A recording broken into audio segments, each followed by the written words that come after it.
Discuter de la fin de vie avec les proches d'un patient est un exercice difficile mais fondamental. Dans le cadre de l'étude cosmique, nous cherchons à améliorer la communication avec les proches de patients en fin de vie grâce à une stratégie de communication en 3 étapes. Étape 1. Préparer, qui se déroule avant le décès du patient.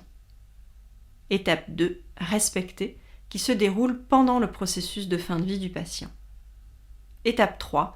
Clore, qui se déroule après le décès du patient. Le médecin et l'infirmier du patient sont impliqués à chacune de ces 3 étapes. Étape 1. Préparer. Cette première étape est un entretien formel qui regroupe médecins et infirmiers impliqués dans la prise en charge du patient et ses proches. P. Préparer le proche au décès imminent du patient. Annoncer une mauvaise nouvelle est parfois difficile pour le médecin qui peut avoir recours à des termes trop scientifiques ou au contraire à un discours métaphorique. Mais parler clairement de l'imminence du décès peut aider le proche. Assurez-vous qu'il est bien compris. R. Répondre à ces questions. Au cours de ces discussions, le proche a souvent des questions qu'il n'ose pas ou qu'il n'arrive pas à formuler. Aidez-le, donnez-lui l'opportunité de les poser. Et surtout, essayez de répondre précisément, même si ces questions sont parfois complexes. E. Expliciter ses émotions. Le proche a également besoin de pouvoir exprimer ses ressentis, mais souvent il n'y parvient pas. Là aussi, vous pouvez répondre à ce besoin en l'aidant à mettre des mots là où il est difficile de le faire. Comment vous sentez-vous ? N'hésitez pas à lui laisser du temps et n'oubliez pas que les silences sont aussi un moyen de communication. P. Présence au moment du décès. La présence au moment du décès est une question délicate pour le proche, au sujet de laquelle une discussion est nécessaire. Le préparer à cette expérience permet de diminuer le risque de développer un deuil compliqué. Parlez-en ouvertement.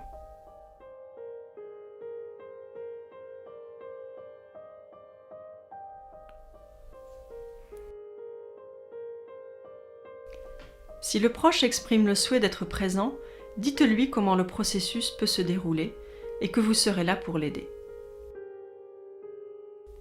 Si le proche ne souhaite pas être présent, rassurez-le en lui disant que l'équipe accompagnera le patient, qu'il ne sera pas seul. A. Anticiper les besoins spirituels. Certains patients et certains proches ont des croyances religieuses ou spirituelles qui nécessitent des pratiques spécifiques. Afin de pouvoir en assurer le bon déroulement, parlez-en. R. Réfléchir avec le proche à sa possible implication auprès du patient. Il est important de discuter des différents moyens de s'impliquer dans l'accompagnement du patient.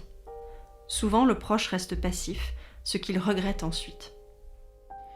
Y a-t-il quelque chose que votre proche aimerait avoir auprès de lui ?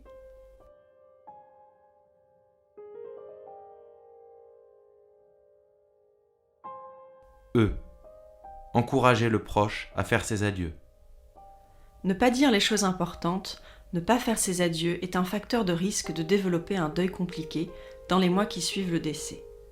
Encouragez le proche à parler au patient, quel que soit son état de conscience. À la fin de la discussion, dites au proche que vous le reverrez dans la chambre du patient et également après son décès. Étape 2.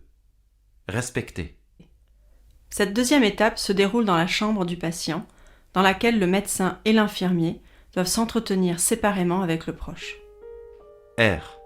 Répondre aux besoins émotionnels du proche. Le proche peut avoir besoin d'exprimer ses ressentis, ses peurs, ses émotions, mais souvent il n'ose pas. Posez-lui des questions, encouragez-le à parler. Comment vous sentez-vous ? E. Écoute attentive. Au cours de la discussion, et quel que soit le thème abordé, montrez régulièrement au proche que vous l'écoutez réellement. Acceptez les silences. Le non-verbal joue ici un rôle important.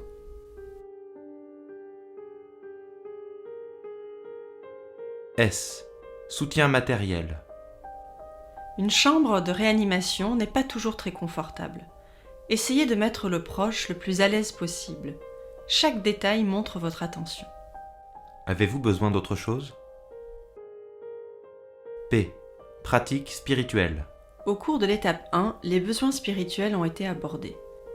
Assurez-vous que tout est organisé selon les souhaits du patient et du proche. E. Engagement aux côtés du patient. Pour assurer la continuité avec l'étape 1, discutez de nouveau de son rôle. S'il n'ose pas être actif, montrez-lui l'exemple.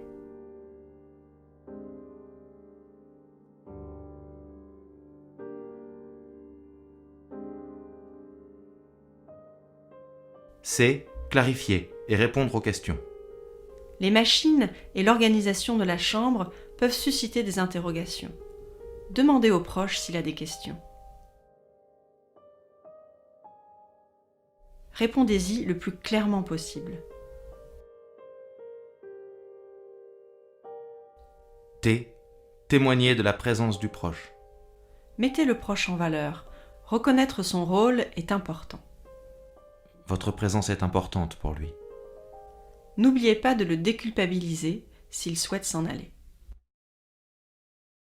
Étape 3. Clore. Cette étape sera sans doute la plus difficile à mettre en place, mais elle est importante pour les proches. L'entretien doit se dérouler dans une pièce calme dans les 24 heures qui suivent le décès. Le médecin et, dans la mesure du possible, l'infirmier sont présents. C. Condoléances. Commencez l'entretien par exprimer vos condoléances. L. Levez les doutes possibles concernant le décès.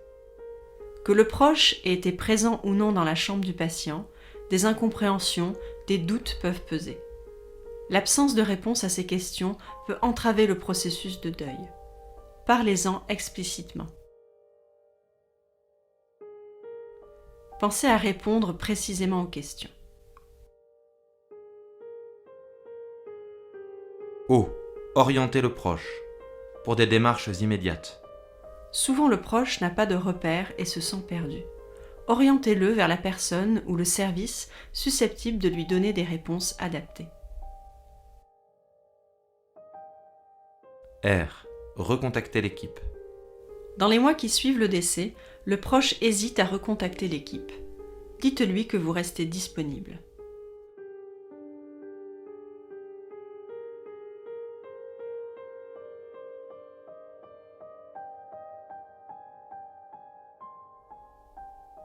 E.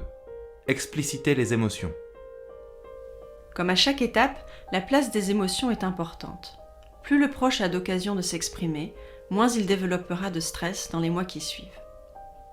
N'oubliez pas que le non-verbal peut jouer un rôle important. Les gestes et les silences, votre présence témoignent de votre soutien.